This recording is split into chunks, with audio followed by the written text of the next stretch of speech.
Hello guys, આજે આપણે ફરી એકવાર આવી ચૂક્યા છે. ઘણા સમયથી વિડીયો આવ્યો નથી.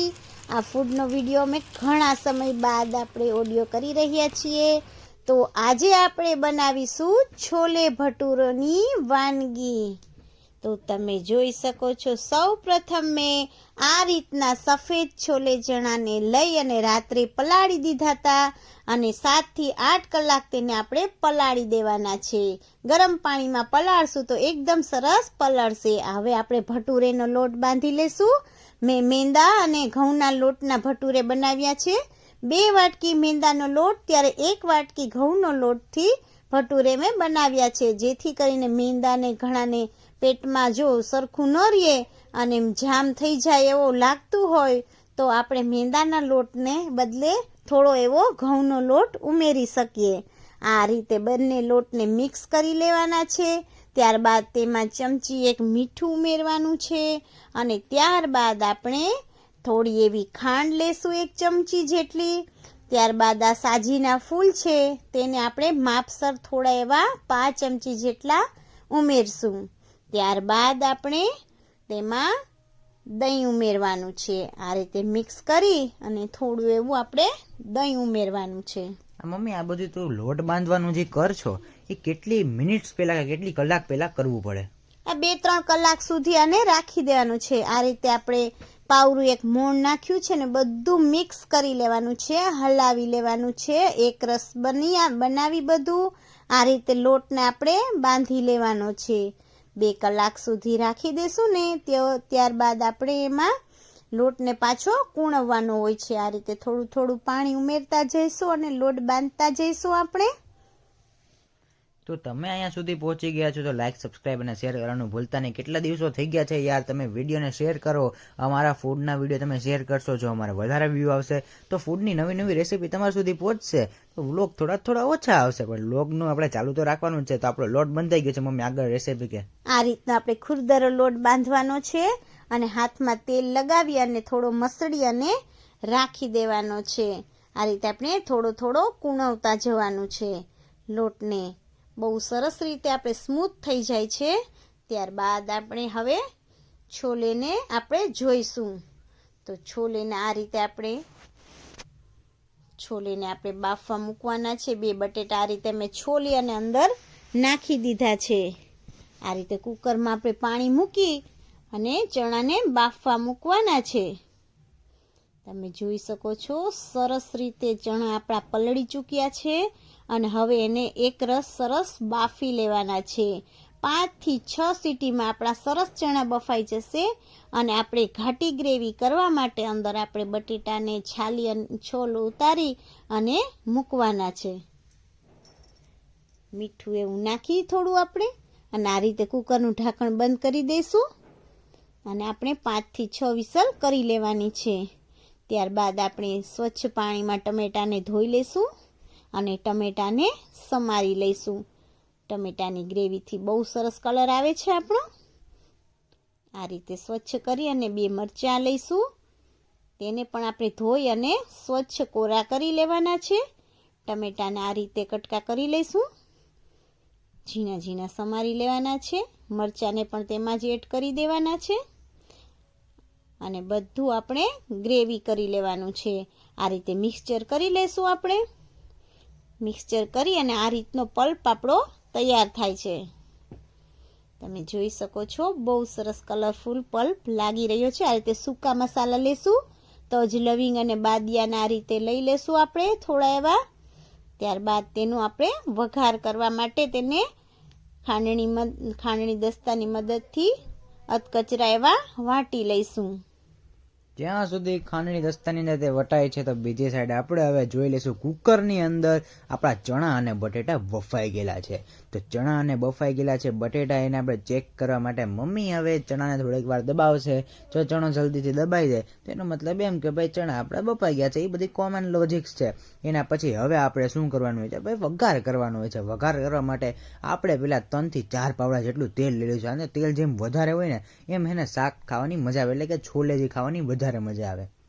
ત્યારબાદ આપણે જીરાનો વઘાર કરીશું અને આ રીતનો આપણે ગરમ મસાલો જે આપણે ખાંડ્યો તો તે નાખશું. 1 તમાલપત્ર, મીઠા લીમડાના પાન, એક અડધું એવું મરચું અને ત્યારબાદ થોડી એવી ચટણી જરા કમથી ઉમેરી અને આ પલ્પને વઘારી દેવાનો છે.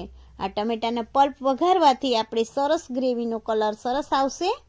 આ રીતે તમે જોઈ શકો છો બધું મિક્સ કરી લેવાનું છે અને સરસ રીતે હલાવવાનું છે. ત્યારબાદ આ તમે જોઈ શકો છો તેલ છૂટું પડવા લાગ્યું છે. ત્યારબાદ આપણે એમાં મસાલો કરીશું.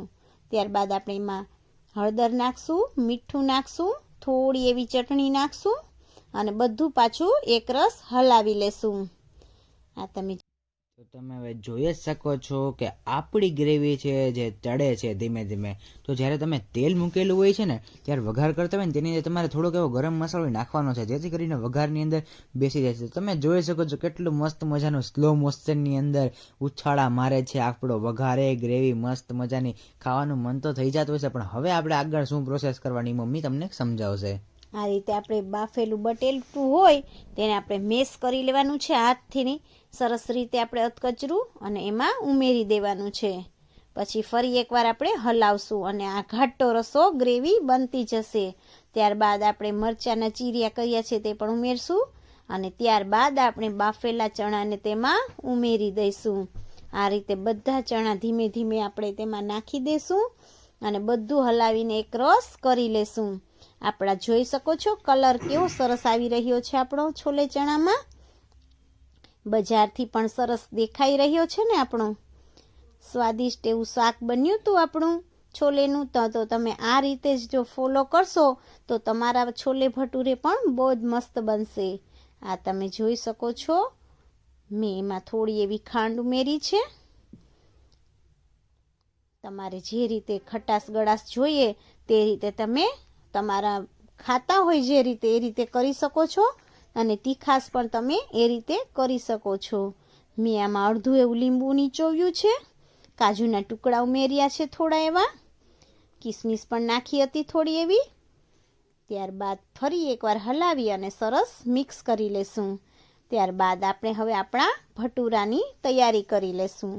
તો આ તમે લોટને જોઈ શકો છો. ખુરદરો લોટ હતો તેને ફરી એકવાર આપણે કૂણાવી લેવાનો છે અને એકદમ હાથની મદદથી મસળી લેવાનો છે. સ્મૂથ એવા લુવા સરસ કરી અને આપણે ત્યારબાદ આને વણવાના છે. તો તમે જોઈ શકો છો બહુ જ સરસ આપણા લુવા સરસ તૈયાર થઈ રહ્યા છે. આ રીતે હું ગોયણા કરી લઈશ અને એક બાદ એક આપણે વણશું. વણતા જશું અને તરતા જઈશું. જેમ આપણે તરવા હોય એ મુજબ જ આપણે તાજે તાજા જ વણતું જવાનું છે. તો તમારા ભટુરા બહુ સરસ ફૂલશે. આ રીતે મેં તેલ મૂકી દીધું છે ગેસ પર અને આપણે એક લુઓ લઈ અને ભટુરાને વણવાનો છે. અરે યાર, આટલી બધી મહેનત કરીએ છીએ, છોલે બનાવ્યા, ભટુરે બનાવ્યા, એક એક કરીને તમને પીરસી દીધા, દેખાડી દીધું, આખી રેસીપી શીખવાડી દીધી. અરે યાર, તમે એક વસ્તુ નથી કરી શકતા? લાલ કલરનું બટન દબાવી દો યાર, સબસ્ક્રાઇબ કરી નાખો, નકર અમે થઈ જાવ ગુસ્સે અને થઈ જાવ લાલ. અરે જલ્દી કરો. તમારે તો લાલ થવાની જરૂર નથી, પણ આપણા ભટુરે ફૂલી ચૂક્યા છે. તમે જોઈ શકો છો બહુ મસ્ત એવા ભટુરા આપણા ફૂલ્યા છે. આનાથી પણ મોટા મોટા ભટુરા મેં કર્યા હતા, પણ આ એક ભટુરેનો મેં સીન લઈ લીધો છે. આ તમે જોઈ શકો છો આપણે બીજું ભટુરું પણ તૈયાર થઈ રહ્યું છે. ચમચીની મદદથી જો તમે આ રીતે ધીમે ધીમે તેલમાં ડુબાડતા જશો અને ફેરવતા જશો તો તમારું ભટુરું એકદમ ફૂલી અને સરસ દડા જેવું થશે. આ તમે જોઈ શકો છો તેલની અંદર જ કેવું સરસ રમી રહ્યું છે આપણું ભટુરું. એને ચમચીની મદદથી જો તમે તેલ રેડતા જશો, ફેરવતા જશો ને તો આ રીતે જ બનશે. આ મેં ઘઉંનો લોટ નાખ્યો તો સેજ એટલે સેજ એવા તેલ આકરું આવે તો સેજ એવા લાલ થાય. બાકી તમારે વ્હાઈટ કરવા હોય તો તમે ઘઉંનો લોટ ન ઉમેરો તો પણ ચાલે. આ તૈયાર છે આપણી સ્વાદિષ્ટ ડીશ. તમે જોઈ શકો છો અને ટેસ્ટ કરશે રોહિત કરવાનો છે. અને ભટુરેને બંને હાથ વડે આપણે તોડીને એ છોલેની અંદર ડુબોડીને જ્યારે ખાધું એનો સ્વાદ જ કંઈક અલગ લેવલનો. તો બોસ એકવાર જરૂર ટ્રાય કરજો અને સબસ્ક્રાઇબ કરવાનું ભૂલતા નહીં અને લાઇક કરવાનું ભૂલતા નહીં. એક વસ્તુ તો સાવ ન ભૂલતા, શેર કરો. જેના રેસીપી ન આવડતી એને શેર કરી દેવાનું. Thank you for watching bias.